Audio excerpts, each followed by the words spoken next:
దేవుని నామానికి స్తోత్రం కలుగుగాక. క్రీస్తునందు ప్రియమైన దేవుని బిడ్డలారా, చూస్తున్న మీ అందరికీ నా యొక్క హృదయపూర్వక వందనములు తెలియజేస్తున్నాను.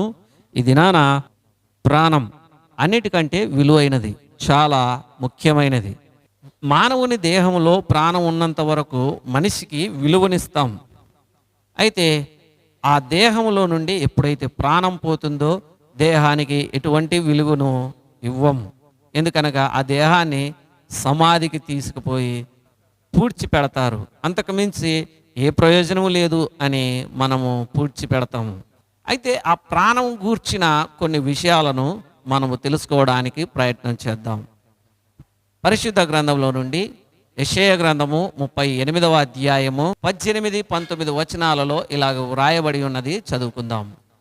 పాతాళమున నీకు స్తుతి కలుగదు, మృతి నీకు కృతజ్ఞతాస్తుతి చెల్లింపదు. సమాధిలోనికి దిగువారు నీ సత్యమును ఆశ్రయించరు. సజీవులు సజీవులే గదా, నిన్ను స్తుతించెదరు. ప్రియమైన దేవుని బిడ్డలారా, గమనించండి. పాతాళమున దేవునికట స్తుతి కలుగదు. మనిషి చనిపోయిన తర్వాత దేవుని నమ్మకుండా మరణిస్తే పాతాళానికి వెళుతారు అని పరిశుద్ధ గ్రంథం బోధిస్తుంది. పాతాళానికి పోయిన తర్వాత నేను దేవుణ్ణి మరింత తెలుసుకొని నేను స్తుతిస్తా, ఆరాధిస్తా అంటే నీ స్తుతి అక్కడ అందదు అని పరిశుద్ధ గ్రంథం తెలియజేస్తుంది. అంతేకాదు, మృతి చెందిన తర్వాత నేను దేవునికి కృతజ్ఞతాస్తుతులు చెల్లిస్తా అంటే నువ్వు బ్రతికి ఉండగా కృతజ్ఞతుడివై జీవించాలి, కానీ మరణించిన తర్వాత కృతజ్ఞత చెల్లించుటకు అవకాశం ఉండదు అని పరిశుద్ధ గ్రంథం తెలియజేస్తుంది. అంతేకాదు, సమాధిలో ఉంచిన తర్వాత నీవు సత్యాన్ని తెలుసుకుంటా అంటే నీకు ఊపిరే పోయిన తర్వాత ఇంకేది తెలుసుకోవడానికైనా అవకాశం ఉండదు అని పరిశుద్ధ గ్రంథం తెలియజేస్తుంది. అందుకనే ఒకరోజు ఒక రాజుగారికి రోగం వచ్చినప్పుడు ఆయన అనేక రకాల వ్యక్తుల యొద్దకు వెళ్ళి ఆయన రోగాన్ని పోగొట్టుకోవడానికి అనేక మందిని ఆశ్రయించాడు. అయితే ఆ రోగం వచ్చింది మొదలుకొని తనకు ఎక్కడనూ తగ్గటము లేదు అని ఆయన పేర్కొంటున్నాడు. అయితే ఆయన అనేక రకాలైన వైద్యుల యొద్దకు వెళ్ళాడు, చూపించుకున్నాడు.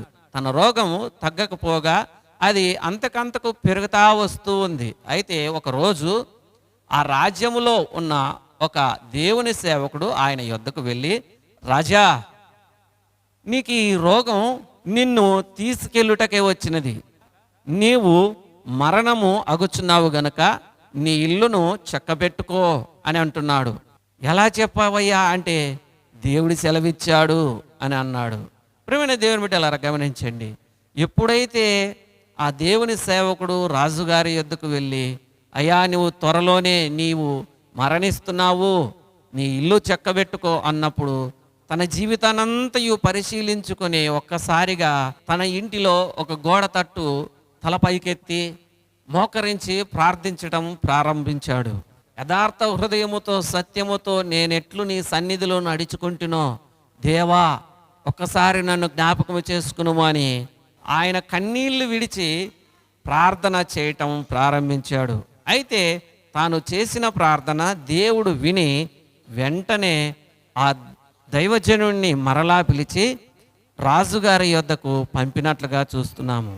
రాజుగారి యొద్దకు పోయి ఆ దేవుని సేవకుడు ఇలాగూ అంటున్నాడు, రాజా, నీవేమి భయపడవద్దు, మరలా నీకు 15 సంవత్సరములు దేవుడు నీ కన్నీరు విడుచుట, నీ ప్రార్థన విని నీ కన్నీరు విడుచుట చూచి దేవుడు నీకు మరలా ఆయుష్కాలము పెంచి ఉన్నాడు అని తెలియచేశాడు. ప్రియమైన దేవుని బిడ్డలారా, గమనించండి. ప్రాణమున్నంగానే ఆయన దేవునికి మొరపెట్టడం ప్రారంభించాడు. ఆ ప్రాణాన్ని తీసివేసే దేవుడు మరలా ఆయనకు 15 సంవత్సరములు మరలా ప్రాణాన్ని ఇచ్చినట్లుగా చూస్తున్నాము. ప్రియమైన దేవుని బిడ్డలారా, అందుకనే ప్రాణముతో ఉండగా నీవు మొరపెడితే దేవుడు విని మరలా నిన్ను స్వస్థపరచగలడు, మరలా నీకు సమాధానం ఇయ్యగలడు, సంతోషాన్ని ఇయ్యగలడు. అయితే నీవు ఆ దేవుణ్ణి అశ్రద్ధ చేస్తే ఆయన ప్రాణము తీయగలడు, ప్రాణము తీసి పాతాళంలో తోయగలడు అని దేవుని వాక్యం సెలవిస్తుంది. ప్రియమైన దేవుని బిడ్డలారా, ఆయన ప్రాణముతో ఉండగా ఎలాగైతే మొరపెట్టాడో మనం ఇంకనూ ప్రాణముతో ఉండగా ప్రభువైన యేసుక్రీస్తుకు మొరపెట్టాలి అని దేవుడు మనకు తెలియచేస్తున్నాడు. క్రీస్తునందు ప్రియమైన దేవుని బిడ్డలారా గమనించండి. లూకా సువార్త 12వ అధ్యాయం 16వ వచనములో ఒక ధనవంతుడు ఉన్నాడు. ఆయనకు సమృద్ధిగా పంట వచ్చినది. అయితే ఆయన అంటున్నాడు, నాకు ఈసారి పంట సమృద్ధిగా వచ్చినది, నా పంటను ఇంటిలో పెట్టుకొనుటకు కూడా ఇల్లు సరిపోదు. తన ఇల్లును అంతటిని తీసివేసి మరలా కొత్త భవనాలను కట్టించాడు. అయితే తను సమృద్ధిగా పండిన పంటనంతా తీసుకువెళ్ళి ఇంటిలో వేసుకొని ఆ పంటను చూస్తూ అంటున్నాడు, ప్రాణమా, నీ కొరకే నేను ఇంత కష్టపడి నేను సంపాదించాను. అయితే తినుము, తాగుము, సుఖించుము, నీ కొరకే కదా ఇదంతయు అని అన్నాడు. అయితే ప్రియమైన దేవుని బిడ్డలారా, ఇదంతయు ఆ ధనవంతుడు అంటూ ఉండగా దేవుడు ఒక్కసారిగా చూశాడు, తనతోనే సూటిగా మాట్లాడడం ప్రారంభించాడు. వెర్రివాడా, ఈ రాత్రి కాల సమయం అందే నీ ప్రాణాన్ని తీసుకుంటే నీకు సమృద్ధిగా పండిన పంట ఎవని వగునో ఒక్కసారి ఆలోచన చెయ్యి అన్నాడు. ప్రియమైన దేవుని బిడ్డలారా, అందుకనే యేసుక్రీస్తు వారు ఈ మాట తెలియచేశాడు. మీరు ఈ లోకరీతిగా ధనవంతులు కాక దేవుని కొరకే ధనవంతులుగా ఉండుటకు ఇష్టపడుడి. ఈ లోకపరంగా నువ్వు ధనవంతుడిగా జీవించడానికి నువ్వు ఇష్టపడుతున్నావా, లేక దేవుని వలన నేను ధనాన్ని సంపాదించిన దేవుడే నాకు ఇచ్చాడు అని నీవు అనుకుంటున్నావా? ఒక్కసారి ఆలోచన చేసుకో. ఈ లోకపరంగా నేను సంపాదించాను, నా కష్టం వలనే ఇది అని మాత్రం ఎప్పుడు కానీ నీకు ఆలోచన రాకూడదని దేవుడు తెలియచేస్తున్నాడు. ప్రియమైన దేవుని బిడ్డలారా, ఆ ధనవంతుడు పంట విస్తారంగా పండినది. అయితే ఆ పంటని ఇచ్చిన దేవునికి కృతజ్ఞత తెలపకుండా తన ప్రాణముతోనే తాను మాట్లాడుకున్నాడు. ఇదంతయు నా కష్టఫలము, తినుము, తాగుము, సుఖించుము అన్నాడు. అందుకే ప్రాణాన్ని పోగొట్టుకున్నాడు. కరెక్టే, ఇచ్చినది ఏదైనా కూడా నీకు దేవుడే ఇస్తున్నాడు, దానికి కృతజ్ఞత నీవు తెలపాలి. కానీ నీవు ఇది నాది, నేను చేశాను గనుక అని మాత్రము నిన్ను నీవు గొప్ప చేసుకొనకూడదు అని దేవుడు తెలియచేస్తున్నాడు. ప్రేమైన దేవుని బిడ్డలారా, ఇచ్చిన దేవునికి కృతజ్ఞత తెలుపక ఆయన ప్రాణాన్ని పోగొట్టుకున్నాడు. మరి నీవు ఎలా జీవిస్తున్నావో ఒక్కసారి ఆలోచన చేసుకున్నాము. మరొకరు, ఒక ధనవంతుడు, ఆ ధనవంతుని ఇంటి యొద్దే బ్రతుకుచున్నవారు బీద లాజరు. ఆ లాజరుకు రోగం వచ్చినది. ఆ రోగంతో అయినా కూడా ఆయన ప్రశాంతంగా దేవుని స్తుతించి ఆరాధించాడు. బ్రతికిరన్న రోజులు రోగంతోనే బ్రతికాడు. కానీ ఏ రోజు కూడా దేవుణ్ణి మరవక విడువక దేవునికి కృతజ్ఞత జీవితం కలిగి జీవించాడు. కొన్ని రోజులకు ఆయన మరణించాడు. దేవుని దూతల ద్వారా ఆయన కొనిపోబడ్డాడు అని దేవుడు సెలవిస్తున్నాడు. అయితే ప్రియమైన దేవుని బిడ్డలారా, ధనవంతుడు కూడా మరణించాడు, పాతిపెట్టబడ్డాడు. అయితే ఈయన కోసం దేవదూతలు రాలేదు, కానీ ఈయన సరాసరి మరణించి పాతాళానికి పోయాడు అని దేవుడు మనకు తెలియజేస్తున్నాడు. పాతాళములో, వేదనకరమైన స్థలములో, అగ్నిజ్వాలల మధ్య ఆయన తన కన్నులు పైకెత్తి ఆ ధనవంతుడు అబ్రహాము రొమ్మున ఆనుకున్న లాజరును గుర్తుపట్టి, తండ్రివైన అబ్రహామా, నీ ప్రక్కలో ఉన్న ఆ లాజరుతో నాకు ఒక చుక్క నీటినైనా నా నాలుకను తడుపుటకు పంపించుము అంటున్నాడు. అయితే అబ్రహాము గారు అంటున్నాడు, అయ్యా, అక్కడ వారు ఇక్కడికి, ఇక్కడ వారు అక్కడికి రాకుండా ఉండునట్లు మహాగాధము ఉన్నది. నీవు బ్రతికి ఉన్నప్పుడు నీవు సుఖంగాను సంతోషంగాను ఉన్నావు. అయితే లాజరు నీతో పాటు జీవించుచున్నప్పుడు కష్టాన్ని అనుభవించాడు, రోగముతో బాధపడ్డాడు. అయితే ఆ వేదన పరిస్థితి నుంచి ఇప్పుడు సుఖంగాను సంతోషంగాను ఉన్నాడు అని అబ్రహాము గారు తెలియజేశారు. తక్షణమే ఆ ధనవంతుడు అంటున్నాడు, అయ్యా, అయితే నాకు 5 అన్నదమ్ములు కలరు. వారు ఈ వేదనకరమైన పరిస్థితిలోనికి, ఈ చోటికి రాకుండా ఆ దేవుని గూర్చి కాసిన్ని మాటలు చెప్పుటకైనను భూలోకానికి లాజరును పంపుము అన్నప్పుడు, అయ్యా, దేవుని గూర్చి చెప్పుటకు అనేక మంది దైవజనులు, మోషే లాంటి ప్రవక్తలు ఇంకా భూమి మీద ఉన్నారు. అయితే వారు చెప్పిన మాటలు విని మారు మనసు పొంది ఈ స్థలానికి రావలసినదే అని అబ్రహాము గారు తెలియచేస్తున్నారు. ప్రియమైన దేవుని బిడ్డలారా, అంతేకాదు ధనవంతుడు అంటున్నాడు, బ్రతికి ఉన్నవారు అనేకులు చెప్పినను ఎవరునూ వినరు అని అంటూ ఉండగా, వారు చెప్పిన మాటలు వినకపోతే ఇంకా మరణించి మృతులలో నుండి ఎవరైనా పోయి చెప్పినా కూడా నమ్మరు అని అంటున్నాడు. అనగా బ్రతికి ఉండగానే నీవు భగవంతుని గూర్చి చెప్పేవారు అనేకులు ఉన్నారు, ఆయన గూర్చి విని మారు మనసు పొందాలి. కానీ ఎవరో చనిపోయిన వారు తిరిగి వస్తేనే, వారు చెప్తేనే నేను నమ్ముతా అనే మాటలు చెప్పకూడదు. ఎందుకనగా వారు వచ్చి చెప్పినా కూడా నమ్మని వారు అనేకులు ఉన్నారు అని ఆయన తేటగా చెప్పినట్లుగా చూస్తున్నాము. ప్రియమైన దేవుని బిడ్డలారా, ఇద్దరు ప్రాణముతో ఉన్నారు బ్రతికి ఉన్నప్పుడు. అయితే అందులో ఒకరు బీదవారు, ఒకరు ధనవంతులు. ధనవంతుడు అయ్యాడు కాబట్టి మరణించిన తర్వాత పాతాళానికి పోయాడు అని దేవుని గ్రంథం పేర్కొనడం లేదు. కానీ ఆయన ఏ రోజు కూడా దేవుని పట్ల ఆసక్తి లేనివాడు, దేవుని పట్ల శ్రద్ధ లేకుండా జీవించాడు గనుకే పాతాళానికి వెళ్ళాడు. తన ప్రాణము ఎలాగైతే పాతాళంలో ఉంచబడినదో అలాంటి చోటుకున్న అన్నదమ్ములు కూడా రాకూడదు అన్న ఆలోచనతో, అయ్యా కనీసం నేనైతే ఈ వేదనకరమైన పరిస్థితిలో ఉన్నాను, నా అన్నదమ్ములు కూడా ఈ స్థలానికి రాకుండా సువార్తను ప్రకటించుటకు ఈ మృతులలో నుండి ఎవరినైనా పంపించు అంటే, అక్కడ చెప్పుటకు అనేకులు ఉన్నారు నాయనా భూమి మీద, వారి మాటలే వినాలి అని అంటున్నారు. ప్రియమైన దేవుని బిడ్డలారా, నీ ప్రాణాన్ని రక్షించుటకే అనేకులు సేవకులు, బోధకులు ఉన్నారు.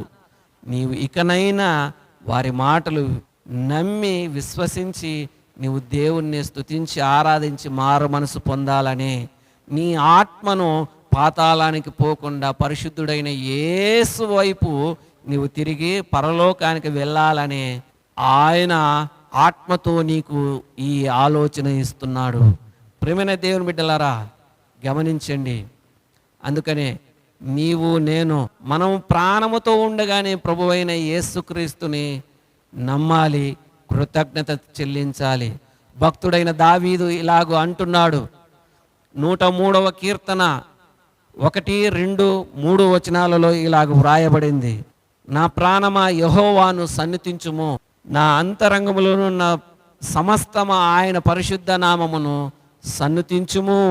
నా ప్రాణమా యెహోవాను సన్నిధించుము, ఆయన చేసిన ఉపకారములలో దేనిని మరువకము అని అంటూ ఉన్నాడు.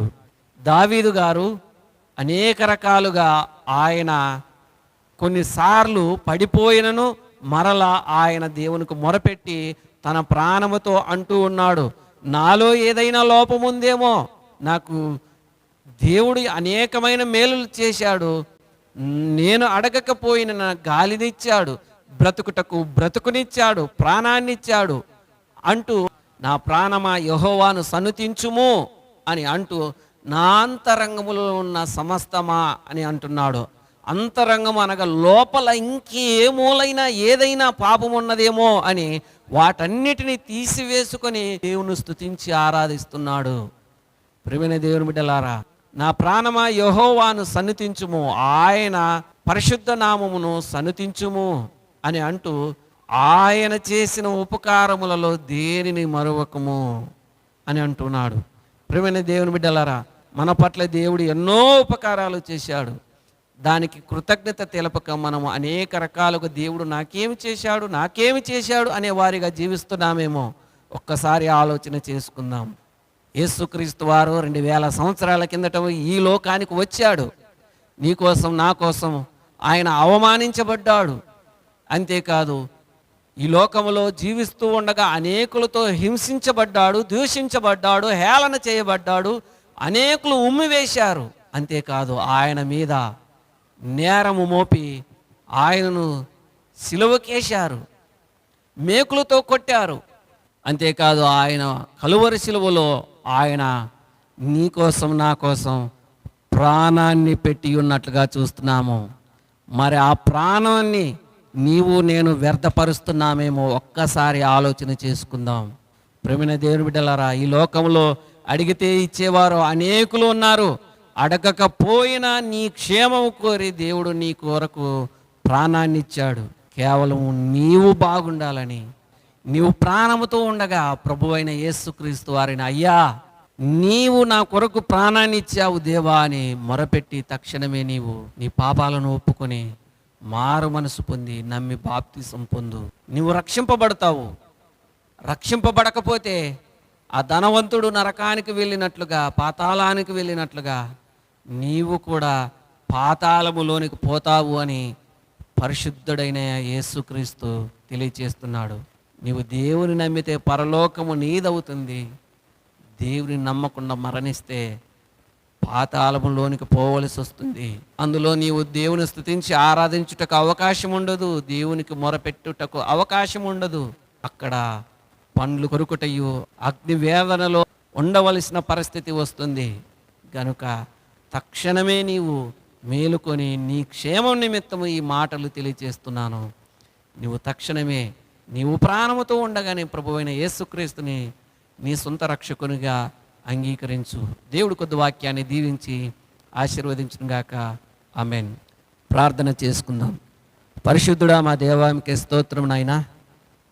తండ్రి, ప్రాణం ఎంత విలువైనదో అంత విలువైనది అని నీ వాక్యం సెలవిస్తుంది. మానవుడు ప్రాణముతో ఉండగానే ప్రభువైన యేసుక్రీస్తును తెలుసుకొని జీవించాలి. ఆ ప్రాణం పోయిన తర్వాత యేసుక్రీస్తుని స్తుతించుటకు అవకాశం ఉండదు అని నీ వాక్యం సెలవిస్తుంది నాయన. ప్రాణం ఉండగానే ప్రభువైన యేసుక్రీస్తుని నమ్మి పరలోకములో చేరాలి అన్న ఆలోచన ప్రతి ఒక్కరికి వచ్చులాగున ఉండులాగున సహాయాన్ని దయచేయండి. ఎందరైతే వాక్యం విన్నారో ప్రతి ఒక్కరూ దీవింపబడులాగున, ఆశీర్వదింపబడులాగున సహాయాన్ని దయచేయండి. ఎవరైనా అనారోగ్య పరిస్థితిలో ఉంటే వారి నిమిత్తము ప్రార్థన చేస్తున్నాము. మంచి ఆయుష్ ఆరోగ్యం కలిగి నీ ప్రజలందరూ సుఖంగాను సంతోషంగాను ఉండి నీపైన ఆధారపడి జీవించే భాగ్యాన్ని దయచేయండి. నజరేయుడైన యేసుక్రీస్తు నామంలో అడిగి వేడుకొనుచున్నాము తండ్రి. ఆమేన్. ప్రియమైన దేవుని బిడ్డలారా, ముఖ్య గమనిక, మహారాజు మినిస్ట్రీస్ అనే ఈ యూట్యూబ్ ఛానల్ను లైక్ చేయండి, షేర్ చేయండి, సబ్స్క్రైబ్ చేయండి. అనేకులకు ఈ పరిచర్యను మీరు పరిచయం చేయండి. యేసుక్రీస్తు నామంలో మీకందరికీ నా యొక్క శుభములు తెలియజేస్తున్నాను. ఆమేన్.